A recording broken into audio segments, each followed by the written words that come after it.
Okay, so thank you for welcoming me for 15 to 20 minutes. So I'm Jane Trower.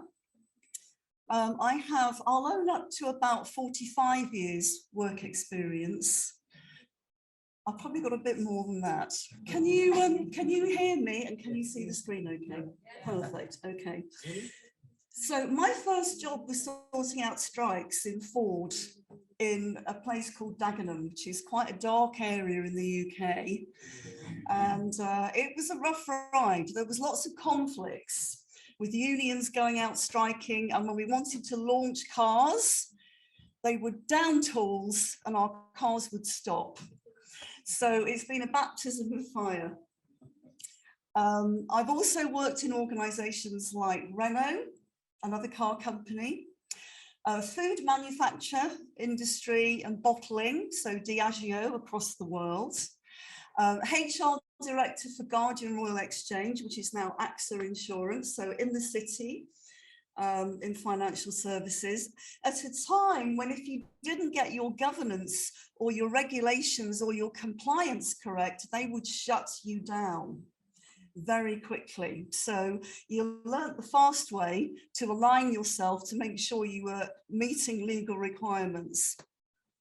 I ended up almost by accident. I fell in love, and instead of ending up in the US, my partner took me to a place in the UAE called Dubai. So it was a happy accident. I used all my people skills. Oh, hi, high fives. I lived in the marina, Dubai Marina. Fabulous. So there I had the privilege of ending up working as a government advisor to the Minister for Economy.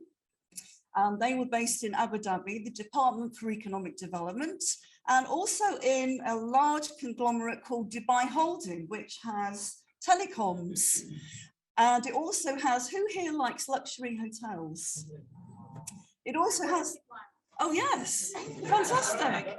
Which one? Oh, great. Okay, they are fabulous. They are fabulous. So Dubai Holding had the 7-star hotel in the shape of the sail. So it was very diverse, including town planning and a lot of others. So what did we learn from all of that in terms of what's really important about aligning HR strategy with our business strategy? So what I'm going to cover is why. Why is this important for you, even if you haven't got a HR strategy? Even if you haven't got a HR person, you are it in your company. You are it for your country. You are it for the organization. We're going to look at a few samples of what we can look at, maybe choose 1 or 2 areas to start or to get even better, how we might do that, questions and answers we'll have at the end of our session, and a few what if scenarios. What if you get this right? Before you walk away from this session this afternoon, what if you decide just one thing about any of our presentations to do with transformation of yourselves, to do with transformations of our organizations, or to do with yourself?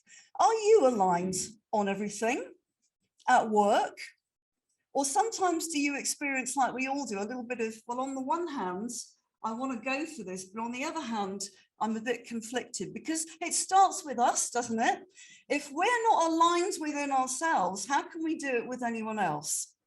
Unfortunately, with HR strategy, it is all about you and us to influence and get the results through our businesses. So the lack of alignment, from a lot of the years worth of experience, you don't have to make all the mistakes that I've made and other people have made. That's the good news. But lack of alignment at the top, lack of alignment between teams at any level is disruptive. And if it's not linked in, if the glue is not stuck together in our organizations about the picture that we have in our heads, about what we want to achieve, the feelings that we have that gets us up out of bed in the morning, the things that we hear from our colleagues about, well done, you've done a good job. Or maybe it's the fact that we can proudly say what we've done in our countries, in our organizations, in our companies. Those are the things that if the glue is not stuck together, if we're not aligned, we will derail and we won't get what we want. And we wouldn't want that, would we? So basically, it's the glue that helps us get what we want at a strategic level. It's an old one, but Jack Welch said, get the people in the right jobs. It's more important than developing a strategy. A strategy can be brilliant, but it's in a book, it's on a computer. The real juice is what's inside of you, what's inside of us. Are we a high-performing team? Or are we going to spend most of our day rowing in conflict or sunk down in the problem rather than strategies for how we get out of the problem and stay above the problem and solve it at the right level? Because if we're going to be fixed on the problem, what are we going to get? More of the problem.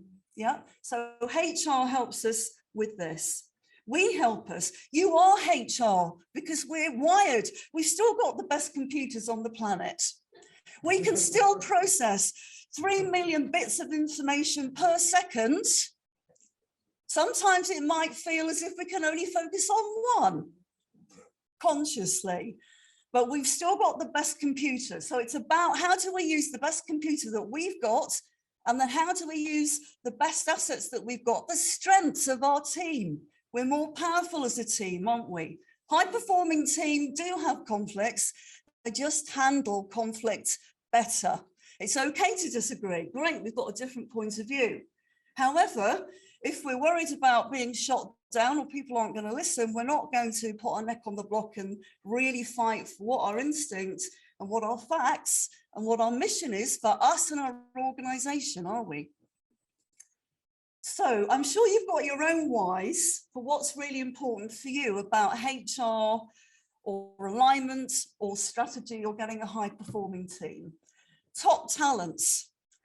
Are the high potentials given a voice? Do they know who they are? Can you identify who's high potential? Who's high probability in our organizations that's going to take us to the next level, that's going to do whatever it takes? Do we know, or are we guessing? Are we mind reading? Have we got proof? Is that fair? Have we got information from different sources? Do people think it's fair? How do they know they're being judged?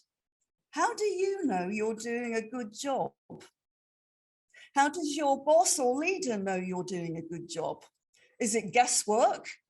Or do you know with razor-like precision through questions, good questions, that you ask yourself? Okay, so how would you know I'd done a good presentation? How would you know you'd got what you want a year from now? How does the boss or the team or the leaders know what you've achieved? Is it a consistent approach? Who's going to show up? Is it you on a bad day like Eeyore out of Winnie the Pooh?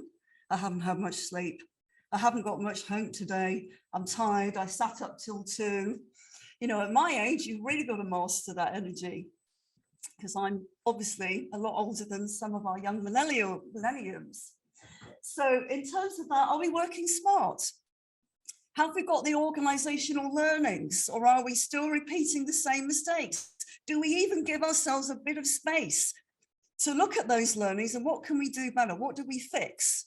1 or 2 things right, so that we stop having to put in 110% of energy that we haven't got, and we're cleverer about where our focus is and where and what skills. So in terms of the what, through our different organizations, it's really, thank goodness, whether we're HR or not, you are HR, because it's about looking at the levels of your minds and the power of your beliefs, whether they're negative or positive. So some of the technologies and skills can help us get answers in less than 8 minutes, which will give us insights into people about, are they high probability for our vision? Are they high probability to be able to deliver the strategy and get the results that we want? And that's really all about exec coaching. And you've got brilliant questions. Ask the right questions, we're going to get the right answers. So a lot of the HR stuff that's been successful starts with individuals by turning up to their offices. The meaning of SELE is sales to serve. It's not about the big stick, they're coming to appraise you, and here's a control mechanism. It's about sitting down successfully, building trust with individuals who are, you know, the key individuals, usually at the top, because it starts with them. Are they willing to do what it takes? Are they working on themselves? And sitting with them on their mindsets and helping to clarify who are the heroes, who are the heroines in our organizations, in our teams, or maybe it's another organization who will help us get what we want. We're not all isolated, although it can feel lonely. So it's about, in terms of human resourcing, asking the right questions of individuals and then doing that as a group. Getting the group together, asking the same questions. What's really important to you about this vision, this strategy? How would you know? What's our evidence criteria? And that question, what would make us happy? How can we get more of what we want and enjoy the process? Because when we enjoy it, we're going to get better results. How are we going to measure it? So there are various metrics. This is a typical example of, it's called an MRI, but basically it's measuring customer satisfaction across a different number of areas: competitors, our customers, strategic alignment, which is what this slot is about, collaboration and empowerment. And we'll see that from the research, if you go on the MRI site, for lots of different organizations, for lots of countries, no matter how small the organization or how large, that when we look down at the important factors about customer service and being customer centric, who are we serving? Our country, ourselves, our leaders, our people, our communities. We see strategic alignment. The benefits, the ROI, goes all the way across: customer satisfaction, innovation, new product success, profit growth, profitability, sales revenue, growth. We can focus on one area, but I'd rather do the 80-20 rule. What's the one thing that's going to make the biggest difference? So alignment, it's scientifically proven, and there's lots of case studies. So how can we do that? Well, only you know what you can do for you. But together, a lot of organizations have run focus groups, knowledge exchange sessions. We've looked at who are the people who are in our, what we call positive energy networks. Who do we know that can help maybe be a soundboard for us? Are we going to fly with eagles, who are fantastic birds, or are we going to fly with pigeons? Nothing wrong with pigeons, but I'd rather be an eagle. Thanks a lot. So who in your energy network have you got that will support you and others? Now, there are examples where when it hits the fan, the budget's got cut. So everybody went, right, there's nothing we can do. It's hopeless. Is it? Because with the right mindset, what we did was go out and go, okay, who'd like to showcase and give us at countrywide level and for our commercial organizations the best tools, the best strategies that have worked. You come in, you give us a slot on what worked for you, your secret strategies. Give us a session on advanced communication.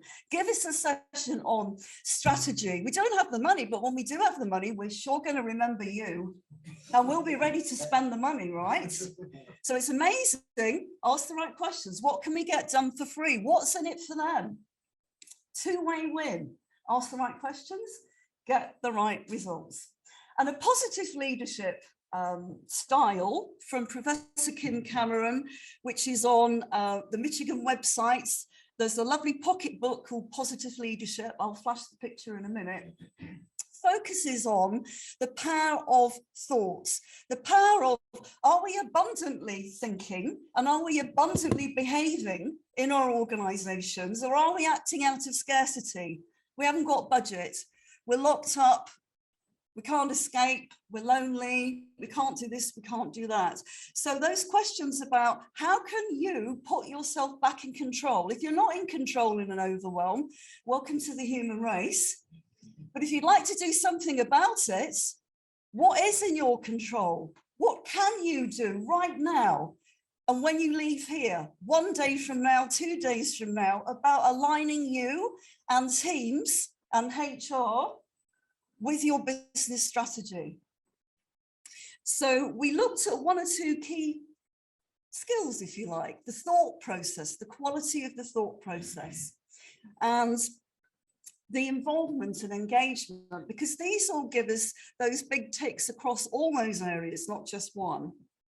And so there are tools around, there are many of them, like a 360 strengths inventory, where you can measure yourself. If you want to know how good you are in your job, by your own job, you can measure yourself against others in your jobs, against others in your sectors, against others in different countries, whichever level or job you're at. And you can benchmark yourself by going online, and it will give you a list of 7 or 8 key strategic strengths, the stuff that you love doing, the stuff that gives you energy. Because when you're doing more of your strengths, you're going to love it and it's going to be a lot easier. When you're not, it's a bit like pushing water uphill. It's not so easy. And you can benchmark yourself against other world-class people or an organization down the road. And in the boxes of thinking, the quality of how much we involve people, how much we inspire. Who are you inspiring? Who's going to inspire you? How can you help each other? How can you bring that free expert in? Because it's amazing what we'll do just to talk. And also what we do. Okay, so there's so many great tools out there. And if you can't measure it, you can't manage it. So some of the questions, you're already an exec coach, you're already a HR director, because you've still got the best computer on the planet. So it's, you know, going in with razor-like precision, with your board, with your leaders, what's critical for you to resolve right now? You know, if I was asking you that now, what is critical for you to resolve? That if you just got one thing from this slot, it would make a massive difference. How's that impacting you at work? How's it impacting your life? Maybe are you having a few sleepless nights? Is something worrying you? What do you know that you've been doing that's preventing you from getting the results? So this one puts you right at cause. It's not me, it's them. I haven't got the resources, or, you know, they're not the right leaders, whatever it is. Is it? But what can you do within you? What's prevented you? And how can you just take a baby step? What's going to happen in the future if you don't get it, if you don't fix it? So it's helping you get leverage with you and with others. And that's what HR really is all about. There are many talent matrices, so you can catch the right people doing right things. So they'll be at the top box. And what we're doing is establishing good measurements that mean something in terms of not just one person's view, but the teams and customers. This, you know, one of our people went out to 45 people in his network and got feedback online to give him tips about what can he do even better. And what is he great at? He's not mind reading, he's checking what's going outside and his performance. So there's the positive leadership materials, which frankly, do we live by that? Are you being the best version of you? Is that coming out in terms of how you're measuring your performance and measuring others? Are we mind reading, or are we checking what is the reality? Are we a high performing team, and are we aligning ourselves before we go out and align others? And the power of that is phenomenal, especially at countrywide level. So if we don't get this right, what will we lose? So these are all questions that we can ask at top level or at any level. Okay, and so you tell us what the most important things are. You know, not us. And what will we gain if we get this right? How will we measure it? What are the next steps? The key thing out of all of this is, as HR, is really just to inspire trust. So you've only got a few minutes when people make our minds up about us, haven't we? It's a few seconds. Yeah. So how are we inspiring trust? And how are others inspiring trust? Because if something's not working, we need to go back and build that rapport. And how does someone know that their evidence criteria for their strategy or their board strategy or their business strategy is working or not? Some people have a period of time convincer. It's only ever going to work if I've got X, Y, and Z in 12 months' time.